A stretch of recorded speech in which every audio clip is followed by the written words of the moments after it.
अस्सलाम वालेकुम जी, मेरा नाम मुबश्शिर लुकमान है। आप देख रहे हैं मुबश्शिर लुकमान यूट्यूब चैनल। बड़ी खबरें आई हैं मेरे पास और मैं देख रहा हूँ, मेरे सामने ये लैपटॉप पे खुली हुई हैं। और अब पीडीएम का प्लान क्या है?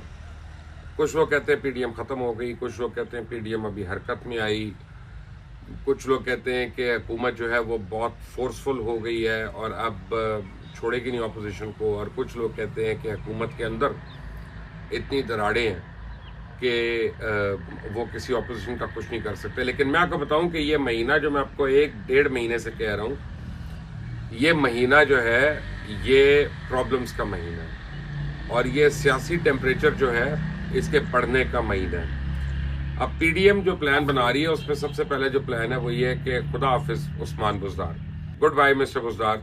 बेसिकली उनका ये प्लान है कि चेयरमैन सेनेट बनवाने के बाद वो पंजाब में आके हमलावर होंगे। अब गिलानी साहब को चेयरमैन सेनेट बनाने और पंजाब में इन हाउस तब्दीली के लिए इंतहाई मुतहरिक हो गए हैं। आज बिलावल भुट्टो जो हैं वो आके हमजा शहबाज से मॉडल टाउन में मुलाकात करने आ रहे हैं, स्पेशली वो कराची से। हमजा की जानिब से बिलावल भुट्टो को जो है वो लंच भी दिया जा रहा है अभी। तो मैं तो इस वक्त रिकॉर्ड कर रहा हूँ, इस वक्त लंच हो रहा होगा वहाँ पे। और जो है उसके बाद वो एक जॉइंट प्रेस कॉन्फ्रेंस भी करेंगे। एजेंडा जो है टोटल इन हाउस चेंज का और लॉन्ग मार्च का, ये दो चीज़ें जो हैं उस एजेंडा पे होंगी। और हमजा के साथ प्रेस कॉन्फ्रेंस करने का मतलब है कि बिलावल ये एक्नॉलेज कर रहे हैं कि पंजाब में असल लीडर जो है वो हमजा शहबाज शरीफ हैं ऑपोजिशन के लिए। वो आप ये देखें कि ये ट्रैक्टर गुजर जाएगा तो मैं आपको बताऊंगा, ये ट्रैक्टर जा रहा है। वो ये समझते हैं कि मरियम से ज़्यादा जो ग्राउंड पे वर्कर के साथ कांटेक्ट है वो हमजा का है। और अब बिलावल ने यह भी कह दिया कि देखते हैं कि आपका वज़ीर आला और आपका स्पीकर कितनी देर तक बैठते हैं। स्पीकर यानी नेशनल असेंबली का स्पीकर। और अयाज सादिक का मैं आपको कई दिन से बता रहा हूँ कि अयाज सादिक साहब का नाम जो है वो कंफर्म हो चुका है। मियाँ नवाज शरीफ कंफर्म्ड हैं कि उन्होंने अयाज सादिक साहब को स्पीकर बनाना है नेशनल असेंबली का। और चुड़ैल ने एक अजीब सी खबर दी कल रात को मुझे। चुड़ैल कहती है कि मियाँ साहब ने एक्चुअली कल मुशावरत की अपने दोस्तों से कि वो पाकिस्तान आ जाए। मुझे तो नहीं यकीन आता, मुझे तो नहीं लगता कि वो आएंगे पाकिस्तान, लेकिन उन्होंने मुशावरत की है। और इसलिए वो कहते हैं कि जी मरियम नवाज का बाहर जाने का प्लान जो है वो मौखर हो सकता है। सो ऑपोजिशन कितना सीरियस ले रही है सारी चीज़ को, आपको इससे इस मुशावरत के अमल से आपको उसमें कुछ समझ आ जाएगी। यूसुफ रज़ा गिलानी और परवेज़ इलाही की भी आज मुलाकात है, जिसमें यूसुफ रज़ा गिलानी जो है बाकायदा उनसे हेल्प मांगेंगे अपने चेयरमैन सेनेट बनने के लिए। लेकिन साथ ही साथ यूसुफ रज़ा गिलानी जो है चौधरी परवेज़ इलाही को जनाब आसिफ अली जरदारी का एक इंतहाई अहम पैगाम पहुँचाएंगे। अब वो पैगाम क्या है? पंजाब के हवाले से तब्दीली है।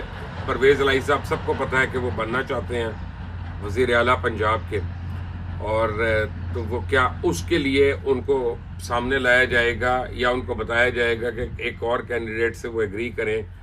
तो अब देखते हैं कि परवेज़ इलाही साहब को नॉड है कि नहीं है ये बातें करने की, क्योंकि हम सबको पता है कि वो और पीर पगाड़ा साहब जो है वो नॉड के बगैर तो काम नहीं करेंगे। अब हो सकता है कि परवेज़ इलाही को आज वजारत आला के ओहदे की पेशकश कर दी जाए जरदारी साहब की तरफ से। बहरहाल जहाँ अपोजिशन है पंजाब में तब्दीली के लिए बड़ी जमातों से रब्ता शुरू कर दिया है, तो इतलात ये आ रही हैं। और खुद कल हफीजुल्लाह नियाजी जो इमरान खान के बिनोई, उन्होंने कहा कि जो उस्मान बुज़दार से इस्तीफ़ा ले लिया गया और चौधरी परवेज़ इलाही को इमरान खान बना देंगे। मुझे लगता है इतना आसान नहीं है। इमरान खान चौधरी परवेज़ इलाही को बहुत मुश्किल है बनाना। उसकी कई रीज़न्स हैं, कई वजूहात हैं, लेकिन बहरहाल मैं उनमें नहीं जा रहा इस वक्त। मुझे लगता है कि अगर किसी का चांस है पंजाब में किसी और का वज़ीर आला बनने का पीटीआई की तरफ से, तो वो राजा बशारत है। राजा बशारत वो कैंडिडेट हैं कि जिनके ऊपर कोई उंगली नहीं उठा सकता। काफ़ी नीट क्लीन है, बहुत कॉम्पिटेंट आदमी है, काम अपना आता है, उनको लॉ मेकिंग आती है। काफ लीग भी उनसे खुश है, नून लीग भी उनकी रिस्पेक्ट करती है। पीटीआई वाले तो उनको पता है कि उनके एक ही वज़ीर हैं जो अच्छा काम कर रहे हैं उस लेवल का, तो वो राजा बशारत है। तो अगर पीटीआई की कोई चॉइस होगी तो मेरा ख्याल है वो राजा बशारत होगी। बहरहाल अब इमरान खान को एक और चैलेंज आ गया है।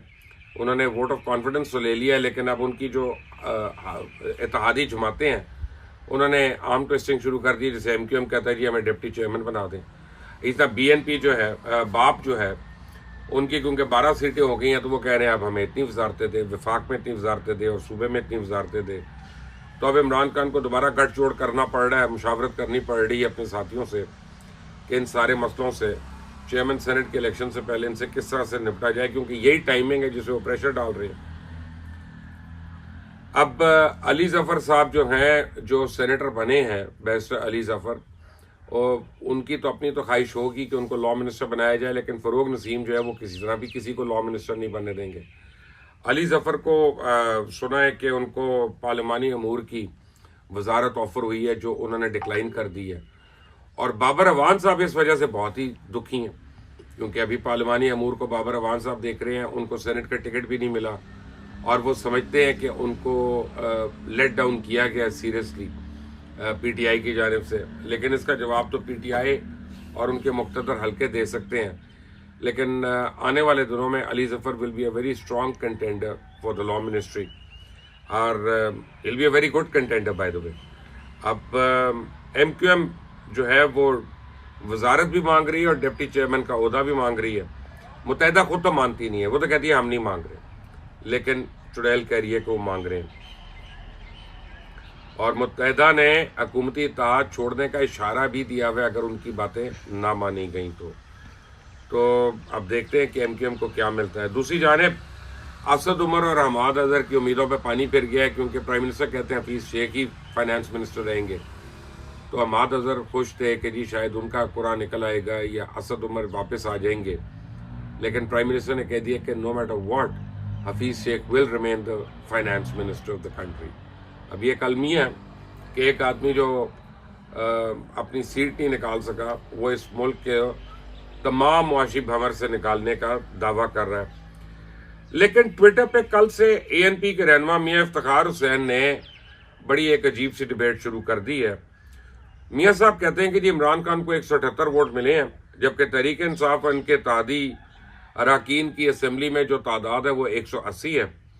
उनका कहना है कि तहरीक इंसाफ के फैसल वाडा मुस्तफ़ी हो गए, डस्का का इलेक्शन कलअदम करार दे दिया गया, एक आज़ाद मेंबर आया नहीं, स्पीकर कौमी असम्बली असद कैसर वोट नहीं कास्ट किया उन्होंने, और BNP के 4 अरकान मौजूद नहीं थे। तो मियाँ साहब ने यह सवाल उठाया कि कल 180 में से ये 8 निकाल दिए जाएं तो 172 की काउंट बनती है, तो 178 वोट कहाँ से आ गए।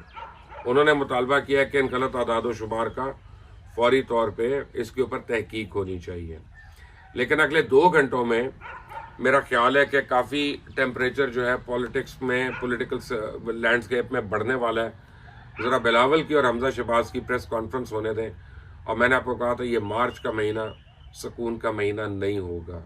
You watching Bashar Luqman YouTube channel, इसको सब्सक्राइब करें, बेल आइकॉन प्रेस करें। अल्लाह हाफ़िज़।